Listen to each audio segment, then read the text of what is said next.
Book 1, Chapter 5, Sowing, of Hard Times is called The Keynote. It's explained that Coketown is built of red brick covered and streaked with black ash from the factory smokestacks.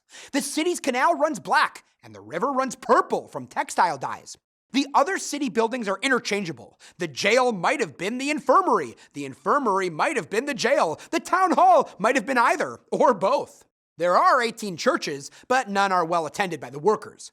Various societies and authorities criticize the workers for vices ranging from drunkenness to opium use and everything else. The wealthy assume these same people are a bad lot altogether, and that they live upon the best, and yet were eternally dissatisfied and unmanageable. Mr. Gradgrind and Mr. Bounderby set out through the city and meet Sissy Jupe running through the street. They scold her, and she tells them she's running from Bitzer, who's chasing her. He mocks her for being a horse rider.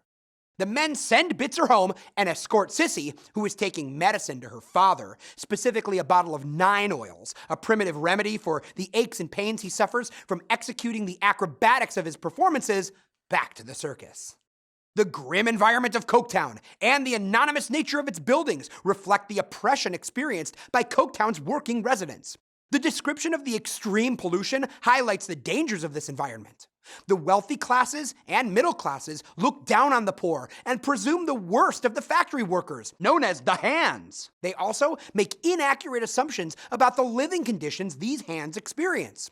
The common thought is that workers have access to the best food and resources, but in reality, the exact opposite is true, for the workers have access to very little. Therefore, the upper classes do not understand why the workers feel dissatisfied. The upper classes, and those who aspire to join them, are concerned with appearances.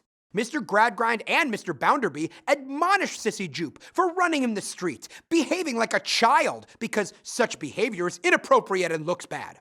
She's running from a young boy whose own economic status is not high, but he can elevate it by putting her down as a mere horse rider. Bitzer himself has no regard for the skill and training horsemanship requires because the profession carries little status in this society. Readers may recall Bitzer knows the exact factual definition of a horse. Here, once again, his limited perspective shows itself in a negative, obnoxious way.